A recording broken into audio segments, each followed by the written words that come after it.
What's poppin' YouTube? Welcome to my channel, Astro Finesse.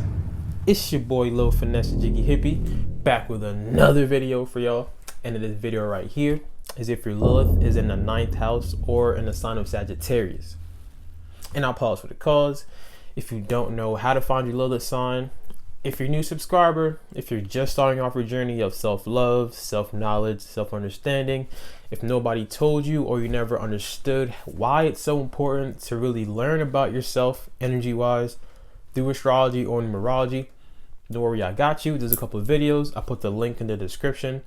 You have to watch them first to become hip to the knowledge of what I'm about to talk about right now. So if you look at your birth chart or your natal chart, it's the same thing. And you realize that your Lilith is in Sagittarius or in the 9th house, this video is for you. So without further ado, let's just get it popping, shall we? Now, even before I start everything, my Lilith is in Gemini, but it's in the 9th house. So you already know I'm about to expose myself in front of the whole world for the betterment of humanity, whatever. So I can relate to y'all on a deep, dark Lilith level, if you know what I mean. So before I start, I'm gonna give y'all a list of some celebrities so y'all can visually see what Lilith in the Sagittarius people look like and act like in reality. Then I'm gonna have a list of celebrities that have Lilith in the 9th house. So to start, we got Michelle Obama, Donald Trump, Brad Pitt, Britney Spears, Nicki Minaj, Audrey Hepburn, Alyssa Milano, Jessica Biel, Cher, Denzel Washington, Whoopi Goldberg, and your boy Nas. And now these are the celebrities that got Lilith in the 9th house. We got Christina Aguilera, Jim Carrey, Fergie, Sarah Jessica Parker, your boy Kendrick Lamar, Tom Brady, Morgan Freeman, Erykah Badu, Janae Aiko, Willow Smith, and your girl SZA. Alright, so boom, Lilith in Sagittarius or Lilith in the 9th house. Before I start, you already know I gotta explain what Lilith means for those who have never heard of it, don't know what it represents. Lilith, before I say this story, I have to say this every single video. This is a mythology, this is ancient mythology, this is a myth. So what I'm about to say, don't take the story as it literally happened. This is from ancient mythology. These are myths that have been passed down many different generations that have different renditions of it, different ways of explaining the same story. But what you're supposed to take from the story is the symbolisms of what it represents. And that's how you tie it into what it represents in your chart. So going way back in the Maybach, Lilith was actually the first wife of Adam. It wasn't Eve, it was Lilith. When they were being created, Adam was created from the dirt from the ground. Lilith was also created from the dirt from the ground. So they were created exactly, completely equal. Now, living in the Garden of Eden, living in paradise, everything was good. When it came to sex, Adam, being the man, always wanted to be on top, always wanted to dominate. And Lilith, her mindset was, wait, so we're both made from the dirt, from the ground equally. Why do I always have to be on the bottom? Why do I always have to succumb to your masculinity? I also want to be on top sometimes. I also want to dominate. Lilith wanted to express her sexuality in a more dominating way without being looked down upon by Adam. And obviously Adam, being the man, was like, nah, I'm not having that. So because of this, because Lilith decided to disobey, I would say, decided not to succumb to his masculinity, she got shunned. She got kicked out from the Garden of Eden. This is a very key word. This is one of the symbolisms. This is one of the symbolisms I was talking about. She got kicked out. She got shunned. So now she feels kicked out. She feels shunned. She has a pent-up revenge, pent-up anger. She got kicked out from the Garden of Eden and went to the dark side, went to the wilderness. Some stories say she went to have relations with the devil and the demons, and she went to the dark side of life. So Lilith represents in your chart like the dark shadow side of all of us. Also a side that we feel repressed, the side that you could feel shunned, a side that you just feel like you're not being able to express yourself fully. It's like our deep dark characteristic deep down inside of us. So from after Lilith got shunned from the Garden of Eden, then Eve came out from the rib of Adam. So they became one body, they became one soul kind of thing. They became yin and yang, they became one. Instead of being created equally like Lilith and Adam, they became, since they were made from the same body, they became one. So because of this, some stories say Lilith came back trying to get revenge because she got kicked out from the paradise. She's very pent up anger, a lot of revenge. So she came back as a serpent, talking to Eve like, listen, Eve, you don't have to listen to Adam. You don't have to listen to them. They're hiding something from you. Eat from tree of life. They don't want you to be like, they don't want you to be, I guess, they don't want you to know more than they do kind of thing. So she kept trying to tell Eve like, listen, eat from the tree of life. You don't have to listen. And that's where the Adam and Eve story came about.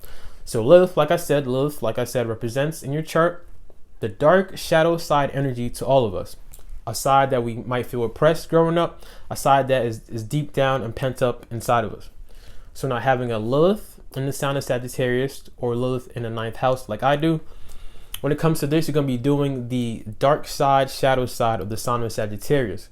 So having it in the 9th house, we all know the 9th house represents like philosophy, belief systems, religion, long distance travel, basically what you believe in, like religion, belief system, philosophy, what you believe in, what you truly believe in. So having this placement, the first thing I'll start off with having this placement is y'all could be, and I'll say we actually, because I have mine in the 9th house, we could be high key, very self-righteous. Like this is like the placement for really believing that you could do whatever you want.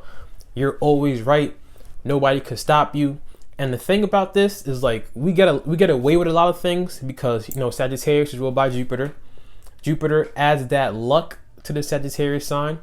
So us feeling like we're self-righteous, us feeling that we could do whatever we want, a lot of times we actually do get away with a lot because we had that luck factor, and that would just add on to you feeling like you do whatever you want, feeling self-righteous. So understanding that you have this tendency, you really have to be careful that you're not always believing that you're invincible. You're not always believing like nobody could stop you. You could do whatever you want. You don't have to listen to nobody. Also having this placement, you could definitely be the type to always want to preach your philosophy to people all the time because you just feel like whatever you believe, remember belief system, whatever you believe is the best thing in the world, is the best, is the way you have to live. Whatever you believe is right. And I can attest to this. Like back when I was working a 9 to 5, when I was at work, I used to always tell my coworkers like, "Lo, what's your sign? Do you know your sign? Study astrology. Study astrology." I could like really push my philosophy on people like that because I just believe that, and I still believe that astrology is the way of life kind of thing. But be careful with this placement because you could really be pushy and too preachy on people with your philosophy. I realize like when I'm pushing people like that, even though what I'm saying in my head I feel is the right way of saying it, the way you say it sometimes could be too harsh, too blunt, that they won't get the message kind of thing. Like even though the message is good, the way you're pushing it in their face, the way you're preaching in their face, they might not always get the message. And that's when I decided to like, all right, so instead of me doing that all the time, I just make a YouTube channel and just, you know, preach to the camera, and whoever wants to listen will listen. Whoever wants to take away the information will take it away. So understand that the self-righteous thing is a really big key thing for this placement. The negative side of the Sagittarius energy, of a 9th house energy. Another thing is you're going to be really good at influencing people with the way you talk, because when you have like a philosophical mind, you'll be really good at like getting people to listen to you about what you're saying. So be careful that you're not saying or preaching, you're not false preaching or saying the wrong thing or lying or just false preaching to people, because a lot of times they will listen to you anyway because you're very charismatic with the way you speak and all that. So be careful, like having this placement, you could be like a false teacher, a false preacher, saying things that don't really have a truth to it, but you could say it in a way that people will believe you. So understand that your influence on people through what you say, through your belief system, can really be strong in this placement. Now, another thing with this is we can crave freedom a lot. And that's where this placement has a rep of being like the wild boy, wild girl, like just being wild and being like so freedom seeking and just wants to do whatever it wants, doesn't care about authority, doesn't care about nothing else. But freedom is like everything for this placement. And like I'll test to this again. Here I go, expose myself again. I was like raised in a very, very religious, very, very structured, strict household. So my whole childhood, I always felt like I was restricted. I always felt like I had no freedom kind of thing. So what I did, which is mad stupid, was I was like, all right. So I like when I finished high school, I'm like, all right, I'm gonna go to college just so I could get out the house, so I could have my freedom. Instead of going to college to actually, you know, get the education, I went to college just to have the freedom kind of thing. So we could take drastic measures just to have freedom in our life, just to have our own way of just having freedom, basically. Like that's the biggest thing for this placement. A lot of times with this placement, we could be the type to, like, you know, break hearts because we could have sex without no strings attached because we just don't want to be locked down. So we could just have like different partners, or have a partner that we're having sex with, but we're not having the strings attached. Like, we're not having emotional connection with them, or we're not really being tied to them because we just want that freedom of being able to do what we want, kind of thing. So be careful with this placement, knowing that you could break a lot of hearts because people will like you a lot. They'll fall in love with your charisma. They'll fall in love with your energy. But then your mindset is like, I'm not trying to get tied down anyway. Like, you really want to let it be known in the beginning what you're like, where you stand, kind of thing. Don't try to lead people on because they could fall in love with you, and then you could be the type that's like, whoa, you're getting too close. Now I want to get my freedom now. You know how Sagittarius is. The more you try to tie them down, the more they want to pull away. So having a Lilith in Sagittarius, or Lilith in the 9th house, the more you like engage with people and they like you a lot, and the more they try to tie you down, the more you try to pull away, and that's how like hearts get broken and all that. So truly understand that, first of all, the self-righteousness thing is a big deal. You could feel like you just don't need to listen to nobody. You don't really care about what people say, or don't really care about the higher power, the higher ups and everything.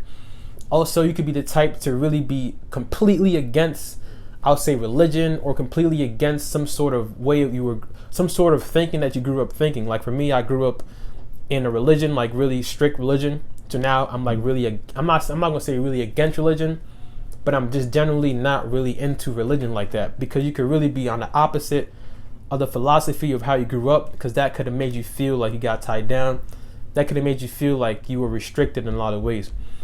You could be the type also just to always want to feel like wherever you at right now, you're not content. You always want to go somewhere else.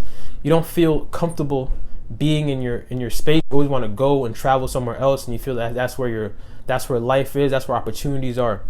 So understand, like with this placement, how important having your freedom is very important. But understand that you don't want to take drastic measures to get that freedom. You don't want to break hearts to get that freedom. You don't want to say false. You don't want to be a false prophet. You don't want to be a false philosopher just to get people to follow you, just to get that self-righteousness, just to get that self-righteousness power, just to feel like whatever I say is right. I'm always right. I'm always on top. I'm always correct. Whatever I say, like nobody can argue with me. A lot of times with this placement, you could have a hard time saying that you're wrong, or have a hard time apologizing for what you do, because you always find a way to feel like what you did was right, even though it was wrong. You can always find a way, like, even though I did something that's not right, low key I'm innocent because I'm just higher up, I'm just self-righteous. Like, you could have that really like pompous kind of attitude to your life. When you have a belief system, 9th house belief system, philosophy, that's the way you live your life. So when you have the dark shadow side in this sign, understand that you're going to be like living in the, if you're really in the negative, you're going to be living in the living too higher up of yourself, looking at yourself too high of a person. Rather than being grounded, you're going to be looking at yourself too high of a person, and always preaching your philosophies on people in your face too much. So understand that with this placement, that really you want to be careful not to look at yourself higher than who you are, kind of thing. And even if you have your own philosophy, in order for them to really listen and really understand what you're saying, be careful and pay attention to how you present it, how you tell them, how you preach it. Don't be too preachy in their face. Allow them to listen to what you're saying. If they don't want to listen, just go ahead and do your own thing. Don't be like, you're wrong, I'm always right, you're so stupid. Like, you could be really blunt and harsh with your words because you just always feel like what you're saying is correct, like I said. So that was my video on Sagittarius Lilith. I hope y'all enjoyed that. My next video is going to be on Lilith in Capricorn. You already know I'm about to go in. So if you have subscribed to my channel, appreciate all y'all for real. You already know we're growing tremendously. I cannot thank y'all enough. If you haven't subscribed yet though, I don't know what you're waiting for. Go ahead and handle that one time for your boy. Drink your water, mind your business, and be safe out here. It's your boy Lil Finesse Jiggy Hippie. I'ma see all y'all when I see y'all. Peace.